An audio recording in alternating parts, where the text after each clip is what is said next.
If you want to be disgustingly well read, you have to be willing to read books outside of your comfort zone. Books that will challenge the way you think, introduce you to people, places, and characters that you otherwise never would have interacted with, and books that will introduce you to ways of thinking that you previously may have been closed off to. These are 5 must-read book recommendations that will make you disgustingly well read. Let the Great World Spin by Colin McCann. This is a collection of stories about people in New York. It's set around this event where a man is tightrope walking between the World Trade Center, so it's pre-2001. And you're introduced to people who are in the dredges of society. They are at the upper echelon of society in Manhattan and high rises. And it's a wonderfully beautiful look into the life of a New Yorker, what they deal with, the way they see the world. And the story wraps up in a fascinating fashion. The Passion, according to GH, by Clarice Lispector. This is also a really good introduction into the writing style of Lispector and who she is as an author. She's absolutely fantastic. I'm actually reading her first novel right now, Near to the Wild Heart. The Passion, according to GH, is about a woman who enters a room and sees a cockroach. She proceeds to freak out,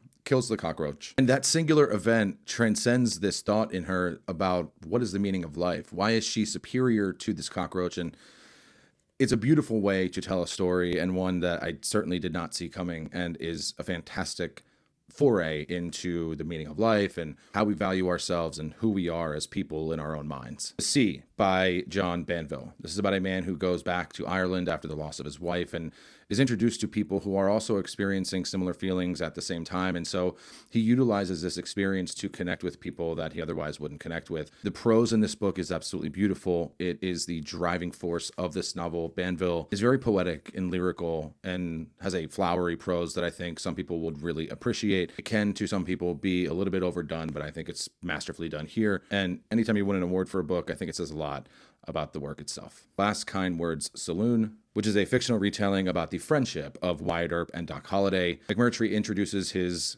typical comedic dialogue, his very strong character building in a relatively short novel, nothing like the 1,000-page work that is Lonesome Dove, and is a good entry into his works overall. If you truly want to put yourself in the shoes of a person who has experienced something that you'll probably and hopefully never experience in your life, Things in Nature Merely Grow by Yian Li. Li unfortunately lost both of her sons under the age of 20 within a span of 7 years. Both young men chose to take their own lives, and she writes about the experience of dealing with that loss, feelings that they may have felt in themselves, and what loss of your children does to you as a parent. And it is a tragic, tragic story. And kudos to Li for having the courage and the strength to write such a magnificent work of the expression of feeling through grief and loss and tragedy.